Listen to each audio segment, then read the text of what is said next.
आज किस प्रकार की प्रेस कॉन्फ्रेंस रखी गई, किस संबंध में?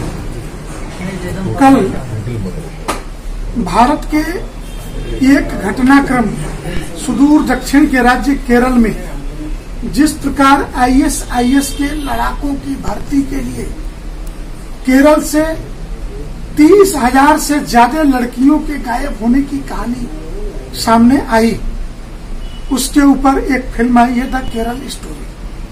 द केरल स्टोरी को लेकर के अखिल भारतीय संत समिति का यह मानना है और पूरे देश के लगभग संतों का यह मानना है कि यह भारत की एकता और अखंडता के लिए गंभीर थ्रेट है।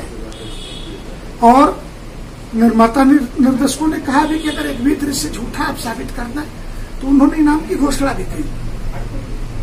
हमारा वह प्रश्न नहीं है, हमारा प्रश्न है अगर देश के बाहर धर्म के नाम पर लड़ने के लिए लड़ाके तैयार करके भारत की धरती से ISIS के लिए सीरिया में सप्लाई हो सकते हैं तो भारत के राष्ट्रीय एकता और अखंडता के लिए ये कितने बड़े खतरे के रूप में खड़े हो सकते हैं। इसलिए समय रहते अगर हमने जनसंख्या जिहाद, लव जिहाद, लैंड जिहाद, सिविल सर्विसेज जिहाद, इन बातों पर विचार नहीं किया, क्योंकि लोकतंत्र तो वोटों की ताकत से है और सामान्य व्यक्ति जो भारत का एक देशभक्त नागरिक है वो क्या सोचता है कि हमारे 2 संतान हैं, सरकार ने नारा दिया हम 2 हमारे 2, तो हम इसका पालन करेंगे। 2 संतान है, अच्छे से पढ़ाएंगे लिखाएंगे, अच्छा सा मकान बनाएंगे। लेकिन कुछ लोगों ने ये तय कर रखा है कि हम 5 हमारे 25 पैदा करेंगे, आपने जो संसाधन इकट्ठा किया उस पर कब्जा करेंगे। तो ये बहुत एक खतरनाक चलन है और इतनी बड़ी मात्रा में लोगों के लिए फिर भोजन पानी हवा इसकी व्यवस्था करना आने वाले दिनों में कठिन होगा। परंतु जिस प्रकार हिंदुस्तान के सुदूर राज्य केरल हो या मिजोरम में जिस प्रकार अभी मणिपुर में दंगे भड़के हैं, इस बात को लेकर हाई कोर्ट ने इतना ही तो निर्णय दिया है मणिपुर के अंदर कि वहाँ पे जो ईसाई जनजातियां हैं उनको आरक्षण प्राप्त था, तो उनका शेष जनजातियों को भी उसी SC एक्ट ST एक्ट में आप भी SC ST हो, वो भी SC ST है, जो अधिकार आपको प्राप्त है वही अधिकार उनको प्राप्त है।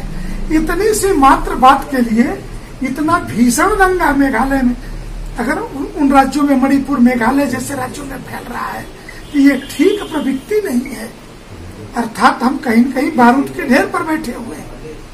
तो इसके रोकथाम के लिए क्या किया जाए? जन जागरण के अतिरिक्त देश के संविधान के अंतर्गत बहुत सारे अधिकार हैं भारतीय संविधान में, करना तो एजेंसी को है, सरकार को है। हम कानून तो अपने हाथ में ले नहीं सकते, जो कुछ करना है भारत सरकार को, लेकिन भारत सरकार करे इसके लिए लोकतंत्र में जनमत भी बनाना पड़ता है, वातावरण बनाना पड़ता है, सरकार पे दबाव बनाने पड़ते हैं। मैं उदाहरण के लिए कहूं कि आपने योगी को लॉ एंड ऑर्डर के लिए यूपी में चुना, तब आज की परिस्थिति में वो अनिल दुजाना हो, चाहे मुख्तार अंसारी हो, चाहे अतीक अहमद हो, ये कुछ निपटाए गए, कुछ को सजा हो गई और लॉ एंड ऑर्डर मेंटेन है, तो यूपी में कम से कम गुंडे सर उठा के नहीं चल सकते। तो इस परिस्थिति के लिए आपने राज्य सत्ता का चयन किया है, लोकतांत्रिक पद्धति में आपने वोट दिए हैं। तो आगे अगर हम यह वातावरण नहीं खड़ा करेंगे राष्ट्रीय एकता और अखंडता के पक्ष में, तो हर राज्य में ऐसे टूल किट खड़े होंगे। महाराष्ट्र के अंदर भीमा कोरेगांव हुआ, अर्बन नक्सली खड़े हुए, इन लोगों ने बाकी देश के अंदर जिस प्रकार का कोरोना काल में भी जिस प्रकार के बवाल काटने की कोशिश की गई, पूर्वोत्तर के राज्यों में अगर दिल्ली के अंदर टुकड़े टुकड़े गैंग में सर्जिल इमाम एक आता है कि इसे सामान्य थ्रेट मत समझिए कि हमको करना क्या है, वो जो 150 किलोमीटर का चिकन नेक गलियारा है, अगर इस चिकन नेक गलियारे पे हमने आबादी बढ़ा ली, इनका रेल रूट भी वही है, हाईवे भी वही है, ये हमने काट दिया तो हिंदुस्तान के 8 राज्य हिंदुस्तान से कट जाएंगे। क्या ये जो द केरल स्टोरी बनाई गई है, क्या ये द कश्मीर फाइल को से प्रभावित होकर के बनाई गई है? हर फिल्मों के अपने किरदार हैं। कश्मीर फाइल 90 की एक घटना के आधार पे है। केरल स्टोरी एक घटना नहीं है, केरल के पूरे समाज शास्त्रीय आकलन की फिल्म है, तथ्यों के आधार पे है। द कश्मीर फाइल्स भी ये तथ्य के आधार पे है, ऐतिहासिक सत्य है, लेकिन 90 एक वर्ष की घटना में आप बदल जाते हैं। परंतु केरल स्टोरी एक घटना में नहीं बदती है। दूसरा, इसका जो मूल नैरेटिव है उसको समझने की कोशिश करिए। अब तक जिहाद के प्रश्न पर मुस्लिम युवा मौलानाओं के नाम ही सामने आ रहे थे, तो हम मानते थे कि महिलाएं इनोसेंट हैं, इसमें महिलाओं की भूमिका नहीं है। इस्लाम में महिलाएं विक्टिम है, सताई गई है। उनके कानून के मुताबिक भी शरिया कानून में 2 महिलाओं के बराबर एक पुरुष की गवाही है। द केरल स्टोरी में पहली बार ये बात साबित हुई है कि बराबर के पाप की भागीदार देशद्रोह से लेकर के जिहाद तक में मुस्लिम महिलाओं की भी भागीदारी उतनी ही है जितना मुस्लिम नौजवान की है। हिंदू लड़कियों को बहलाने फुसलाने के लिए पूरे देश में मुस्लिम लड़कियां अपने भाइयों से दोस्ती कराने के लिए पहले ये लड़कियां हिंदू लड़कियों से दोस्ती करती हैं, फिर कहती हैं आओ यार तुझे अपने भाई से मिलवाती हैं। ये एक नैरेटिव नहीं है, ये एक कठोर सत्य है जो पूरे देश में घटित हो रहा है, जो केरला स्टोरी के माध्यम से बताने का प्रयास हुआ है। तो क्या लगता है कि आने वाले समय में, जैसा कि अभी वार्ता के दौरान आप बता रहे थे कि अल्पसंख्यक हिंदू होता जा रहा है, तो क्या लगता है, लेकिन सरकारी मान्यता में देखा जाता है कि मुस्लिम ही अल्पसंख्यक माने जाते हैं। सुप्रीम कोर्ट में मुकदमा लंबित है, माने जाते हैं नहीं। अल्पसंख्यक की आज तक परिभाषा तय नहीं है। मैंने पत्र लिख करके कि भारत में अल्पसंख्यक कौन, अल्पसंख्यक कहते किसके, संयुक्त राष्ट्र संघ के चार्टर के अनुसार लैंगिक उनकी भाषा और डीएनए के आधार पर अल्पसंख्यक कहता है। और सुप्रीम कोर्ट बार बार पूछ रहा है, अब विषय यहाँ तक आ गया कि 10 राज्यों में तो हिंदू अल्पसंख्यक है, तो क्या अल्पसंख्यक के अधिकार मिलेंगे? अल्पसंख्यक कौन यही तय नहीं है आज तक। और दुर्भाग्य हमारा इस देश के संवैधानिक ढांचे का कि अल्पसंख्यक की परिभाषा तय नहीं है, और उस देश में अल्पसंख्यक कल्याण मंत्रालय भी है, अल्पसंख्यक आयोग भी है, अल्पसंख्यक के नाम पे हजारों करोड़ का बजट भी है, जहाँ पे संविधान में अल्पसंख्यक की कोई परिभाषा तय नहीं है।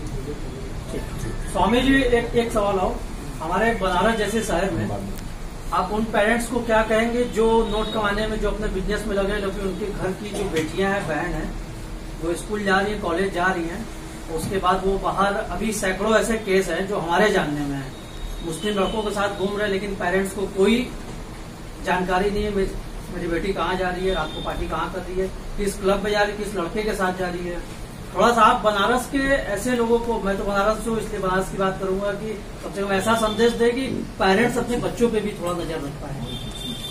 हमने कई मंचों पर ओपन लाख की भीड़ के सामने भी कहा है कि माता पिता 3G, 4G, 5G की जो मोबाइल दे रहे हैं और बेटों को कार दे रहे हैं, तो पहले संस्कार देना सीखें। अन्यथा मैं पूछूं कि आपकी बेटी ये 4G, 5G की मोबाइल लेकर के बाथरूम में क्यों जाती है? बाथरूम में मोबाइल का क्या काम है? अगर आपने इस पर नियंत्रण नहीं किया, हम आपके माध्यम से बनारस के उन सभी माता पिताओं को, अरे आप अपनी बेटी को हिंदू संस्कृति में छू नहीं सकते, जवान बेटी को आप नहीं छूते, भावज को नहीं छूते, और उस शहर में जिम के नाम पर, जिम में ट्रेनर मुसलमान लड़का है, और जिम में ट्रेनिंग के नाम पे आपकी बेटी के कमर में हाथ डाल करके वो ट्रेनिंग करा रहा है। ये भी लव जिहाद के अड्डे हैं। पता करो आपके घरों में वो कहाँ तक घुसा हुआ है।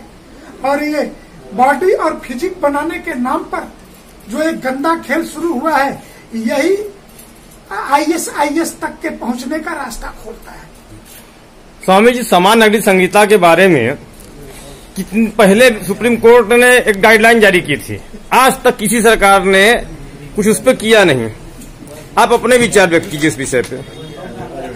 जहां तक मेरी जानकारी है, भारत सरकार पूरी तौर से मन बना चुकी है कॉमन सिविल कोड लाने के लिए। और मेरा दृढ़ विश्वास है और सभी संतों को नरेंद्र मोदी पर इस बात का विश्वास है कि लोकसभा चुनाव में जाने से पहले इस देश में एक जन एक राष्ट्र एक टैक्स हो गया तो एक कानून आ ही जाएगा, इतना हमें विश्वास है। भारत सरकार इन सभी चीजों पे सख्त कानून बनाए। राज्यवार लव जिहाद पर कानून आने शुरू हो गए हैं। ये स्टेट सब्जेक्ट में विवाह और लव जिहाद से जुड़े हुए मसले हैं, तो लॉ एंड ऑर्डर और विवाह ये दोनों कंकरेंट सूची के विषय होते हैं, जिसमें पार्लियामेंट इंटर स्टेट है तो पार्लियामेंट भी कानून बनाती है और राज्य भी लॉ एंड ऑर्डर के लिए। इसलिए इन सारे मसलों पे जहाँ पे राज्यों में अनुकूल सरकारें उनसे राज्यों से भी कह रहे हैं और जहाँ केंद्र की जरूरत है हम उनके पर भी दबाव बना रहे हैं। आगामी 25 और 26 मई को हरिद्वार में देश के सारे शीर्ष संत केंद्रीय मार्गदर्शक मंडल की बैठक में जुट रहे हैं। हम वहाँ इन विषयों को लेकर के दबाव बनाएंगे। धन्यवाद।